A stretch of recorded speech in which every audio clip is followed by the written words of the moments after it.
자, 매주 화요일과 목요일은 장장희 수석연구원님과 함께 딥싱크를 통해서 시장 상황 살펴보는 날이죠. 바로 인사드릴게요. 안녕하세요. 네, 안녕하십니까. 네. 자, 딥싱크 현황 차트 보면서 시장 분석을 해보도록 하겠습니다. 예, 시장이 많이 어렵죠. 네, 그렇죠. 어제 뭐 충격 많이 받으실 겁니다. 그럼요. 예. 지금 현재 국내 상황 자체만 지금 나쁜 상황은 아니다라고 네. 일단은 말씀을 드리고 싶고요.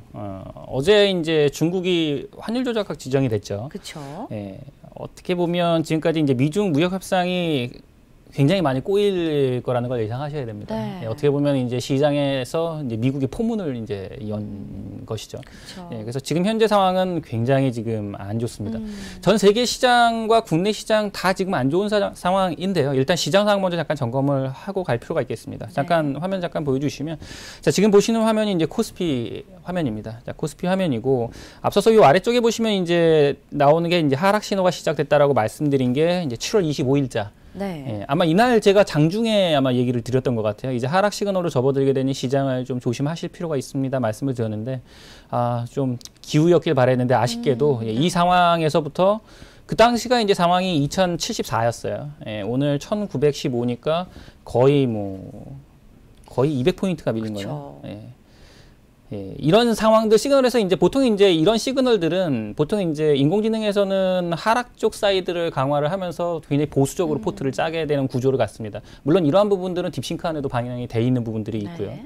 근데 일단 이 부분뿐만 아니라 어제 코스닥이 많이 힘들었었죠. 그렇죠. 예, 코스닥 부분이 많이 힘들었었는데 지금 코스닥 상황도 보게 되면 지금 뭐 하락 시그널이 나오기 시작한 때가 이제 7월 24일이에요. 네. 660선부터는 하락 시그널을 봤어야 하는데 그 이후로 거의 뭐 120포인트. 시장 자체가 20% 정도 밀린 겁니다. 네. 그래서 지금 시장 자체가 굉장히 어려운 상황에 아래쪽에 보시면 지금 파란색 라인들이 보이실 겁니다. 네. 지금 코스닥도 그렇고 코스피도 그런데 지금 이게 마지노선입니다. 이 마지노선이 붕괴가 됐다라고 하는 것은 시장의 정상적인 자정작용을 하는 단계가 지나갔다. 이게 쉽게 말해서 한번 부러졌다는 걸 의미해요. 네.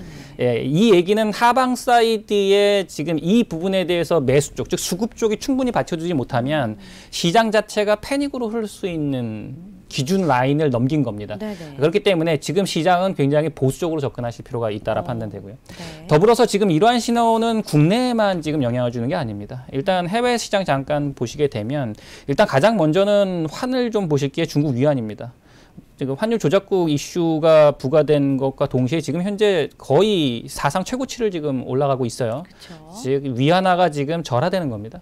그만큼 지금 중국 시장을 위태롭게 본다고 네. 생각하셔도 돼요. 예, 더불어서 이와 더불어서 지금 영향을 받는 게 이제 한국 원화죠. 예, 원화가 지금 현재 사상 최고치를 지금 돌파를 하고 있는 상황입니다. 역시 한국 시장에 대해서 굉장히 불안하게 보고 있다는 네. 걸 의미합니다.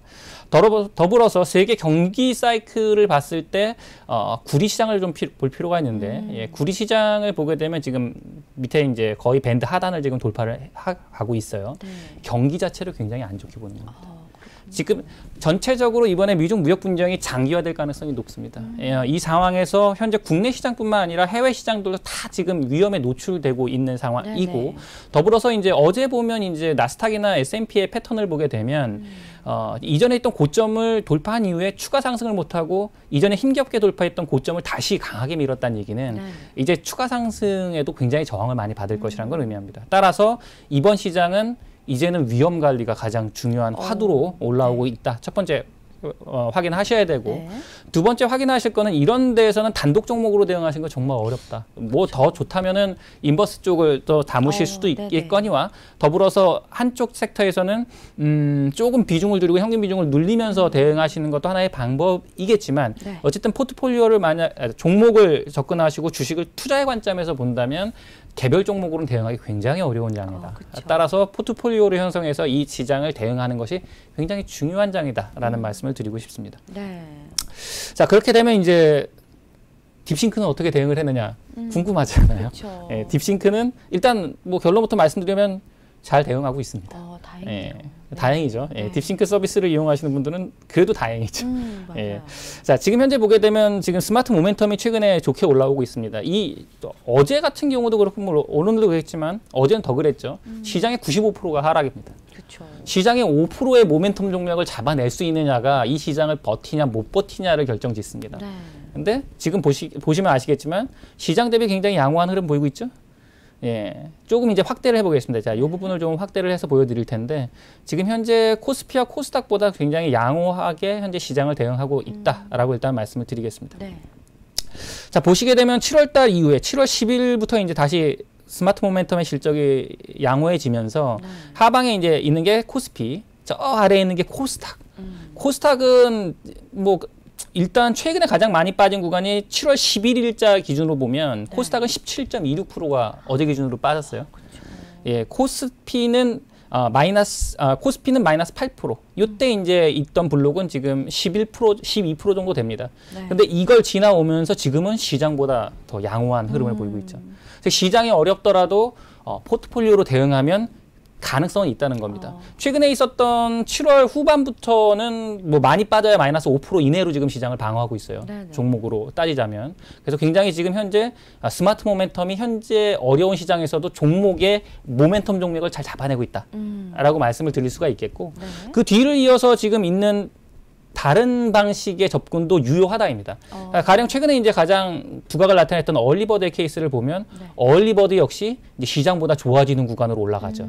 이제 코스피 코스닥이 밀려도 저평가 요소를 가지고 있는 종목들은 상대적으로 덜 밀린다는 걸 의미해요. 예, 뭐 많이 밀려봐야 뭐 마이너스 3%. 즉 포트 수준으로 보면 마이너스 3%에서 4% 정도 수준입니다. 뭐 시장은 뭐 10%에서 12% 밀리고 있는 거예요. 근데 전체적으로 포트로 안정적인 전략으로 대응하면 5% 이내에서 대응이 가능한 장이기도 하다라는 걸 보여드립니다. 자, 얼리버드와 함께 더불어서 최근에 또 두각을 나타내는 쪽은 프로 쪽도 괜찮습니다, 상황이. 자, 프로 쪽도 지금 뭐 경우에 따라서 스마트 모멘텀보다 좋은 구간도 계속 나오죠. 자, 프로의 입장에서 보면 이 어려운 장세 안에 수급이 몰리는 종목을 잘 잡아내야 된다는 겁니다. 자, 지금은 거의 수급이 도망간 상태예요. 그러니까 열어놓은 거예요. 아래쪽을 개방해 놓은 상태인데 그래도 이 종목 안에서 자금은 움직이게 돼 있습니다. 위험한 종목 빼고 포트는 또 담아야 되는 입장이 있습니다. 그렇게 되면 주요 주체들이 어디로 가고 있는가도 굉장히 중요한 요소이고 그러한 부분을 잘 포착하면 이번 시장 대응할 수는 있다라는 거죠.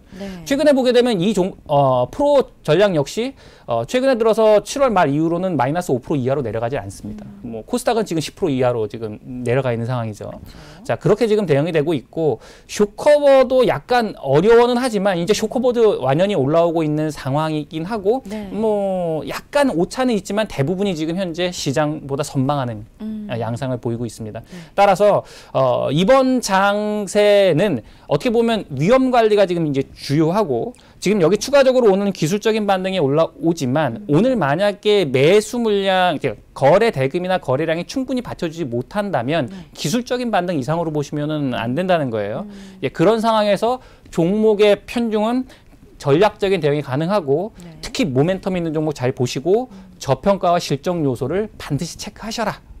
라고 말씀을 드리겠습니다. 네, 딥싱크를 통해서 시장 이야기까지 좀 나눠봤습니다. 다행히 딥싱크는 시장에 비해서는 그래도 견조하게 잘 흐름을 이어주고 있는 모습 확인할 수 있었습니다. 자, 이어서 종목 랭킹 차트도 확인해 보죠. 이런 종목에서 이런 시장에서 뭐 개별 종목이 많이 좋지 않다라고 하셨는데 포트폴리오 구성은 또 어떻게 되어 있을까요? 그렇죠. 네, 많이 어렵습니다. 네. 예, 그럼에도 불구하고 일단 종목들은 안에서 포트가 잘 형성되고 있다는 말씀 일단 약간 드리고요. 예, 일단 종목들을 보면 최근에 어떻게 보면 이번 시장에 우리나라가 어떻게 시발점이 된 부분은 일본 이슈예요. 그렇죠. 예, 일본과 관련된 이슈가 앞에 전면에 들어섰다가 그 뒤에 이제 폭탄이 하나가 또 떨어졌죠. 예, 미중 무역 분쟁이 이제 첨예화될 수 있는 가능성이 어제 열리면서 더 악화된 겁니다. 그래서 지금 현재 시장에는 실적 이슈가 크게 받쳐주지 못하지만 그거에 앞서서 지금은 모멘텀이 더 강한 시장이라고 일단 말씀을 드리겠고요. 예, 그런 측면에서 하이트진로 홀딩스가 22일 날 편입이 돼서 현재 25.9% 수익이 나고 있는 상황입니다. 뭐 어떻게 보면 지금 현재 바로 다이렉트로 실적으로 갈 수는 없어요. 근데 지금 현재 국민적인 분위기죠. 예, 시장의 분위기는 일본 제품 불매 쪽에 대한 이슈가 지금 계속 불거지고 있고 더불어서 최근에 이런 쪽을 또 관련해서 또 매출도 일어나요. 저도 지난 주말에 물건을 사다가 이거 혹시 일본 제품 아니야? 하고 보게 그렇죠. 되더라고요. 네, 맞아요. 예, 그런 만큼 아무래도 영향을 받긴 하겠죠.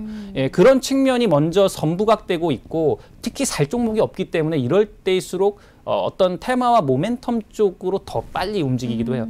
그리고 보면 하이트진로 홀딩스 같은 경우에는 어제도 이제 큰 폭으로 상승을 했었죠. 큰 폭으로 상승한 부분이 있는데 어제 이제 추가로 좀 밀렸다가 다시 이제 고점을 벗기는 양상을 지금 보이고 있습니다. 네.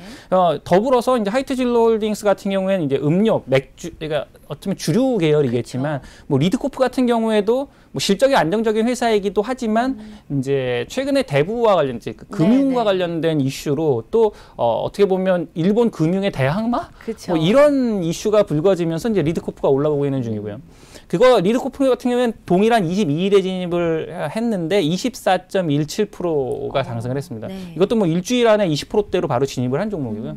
효성중공업은 24일에서 21%까지 이 종목은 조금 특이하죠. 예, 이 종목은 실적과 관련된 종목입니다. 예, 최근에 이제 중공업 쪽의 이슈가 좀 좋지가 않았었는데 그쪽에서 이제 턴어라운드가 되면서 실적이 굉장히 좋게 올라가고 있어요. 예, 그래서 지금 현재 실적과 관련된 이슈도 강하게 돼 있고 아래쪽에 있으면 이제 그 다음에 부품입니다.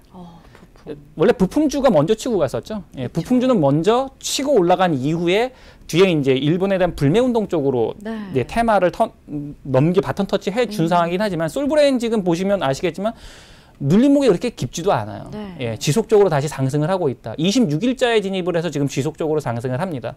밑에 있는 LMS는 이제 디스플레이 부품 쪽. 네. 예, 아래쪽에 이제 쭉 내려오면 국일제재는 이제 아무래도 그래핀과 관련된 이슈. 클래시스는 실적. 네. 그다음에 AD 테크놀로지도 역시 낸드 쪽 관련된 뭐 실적 이슈. 이런 것들이 지금 올라오고 있죠. 네네. 그래서 현재 시장에서 강한 한 축은 아무래도 일본 쪽 이슈가 아직은 그렇죠. 강하다.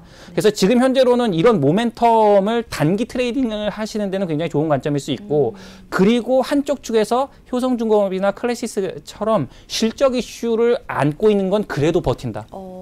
여기서 앞쪽에서 한번 보세요. 앞쪽에서 얼리버드가 하이트 진로홀딩스를 잡았던 이유는 단순하게 지금 현재 있는 트렌드를 잡은 게 아닙니다. 얼리버드는 제가 말씀드렸듯이 어떤 이슈가 있냐면 저평가 이슈를 안고 그쵸. 있어요. 하이트 진로 홀딩스가 최근에 급격하게 올랐던 이유는 쌌기 때문에요. 싸고 테마를 가지고 있으니 들어가도 부담이 없기 때문에 빨리 간 거예요. 네네. 그러니까 지금 현재 가실 때, 진입을 하실 때 단순하게 테마만 따라가시면 안 된다는 거예요. 아래쪽에 있는 프로가 두 개가 지금 2, 3등을 차지했잖아요. 네. 이건 왜 이 이슈가 됐냐면 얘네들도 수급이 들러붙었기 때문에 가는 거예요.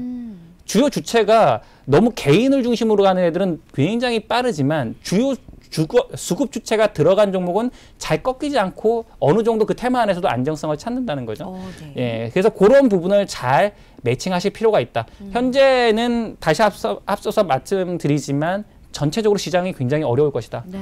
일단은 현금 비중 눌리고 대응하는 거 고려해 두시고 만약에 그래도 종목으로 이 장을 대응하고 싶다 하시면 예, 모멘텀과 저평가 이슈와 수급의 이슈 이 세 가지를 꼼꼼히 따져보시라라고 말씀을 드리겠습니다.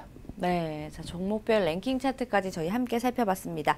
자, 이어서 딥싱크를 통해 바라본 오늘의 시장 전망 이야기도 잠깐 들어보죠. 자, 일단 시장이 이상현상이에요. 보통 아래에 있는 이 파란선 라인이 제가 마지노선이라고 말씀을 드렸어요.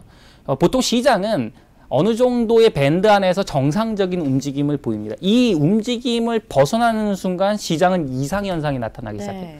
자, 이상현상이란 쉽게 말해서 변동성 확대가 된다라고 보시면 되고요. 더불어서 급등락장이 연출이 된다는 겁니다. 오늘 지금 이 양봉이 나오고 있지만 언제 뒤집어져도 이상하지 않은 장이 앞으로 올 겁니다. 그쵸. 이런 장은 일단 가장 확실한 부분은 리스크 관리하시라는 거 첫 번째 말씀드리고 그 다음에 항상 말씀드리지만 수급의 요인에 민감하게 대응하실 필요가 있다 말씀드리는데 지금 이번 장에서 가장 큰 움직임은 외국인들의 움직임을 항상 주목하셔야 됩니다. 네네. 그래서 올 초에도 외국인이 들었고 지금 현재 환이라든가 모든 거에 가장 민감한 애들은 외국인이다. 네. 외국인들의 지금 태세를 보면 지금 여기서부터 이제 빠지기 시작한다는 거죠. 앞쪽에서 지금 선물로 강하게 리스크 관리했다라는 것이죠. 네. 앞서서 이 라인에서 제가 풋옵션 양이 급격히 증가하고 있으니 조심하시라 이런 말씀 계속 드렸습니다. 현재 시장에서는 이쪽에서의 어떤 변화 조짐이 보이지 않으면 시장은 당분간 리스크에 노출돼 있습니다. 따라서 확실하게 어느 정도 수급에서 안정성을 찾은 거 확인하시고 네. 그다음에 지금 같은 때에는 반대 매매도 많이 나와요. 그래서 하방 쪽에서 충분한 로스컷 물량 청산되는지 여부 확인하시고 네. 그리고 전략을 편성하시되 지금 현재 같은 변동성 큰 장에서는 모멘텀 확인하시고 네. 예, 밸류 확인하시고 어닝 확인하시고 접근하셔라. 예, 그렇게 말씀드리겠습니다. 네, 딥싱크를 통해서 시장 전망 이야기까지 들어봤습니다. 오늘 딥싱크를 통해서 다양한 말씀 전해주신 장장희 수석연구원님께 감사 인사드릴게요. 감사합니다.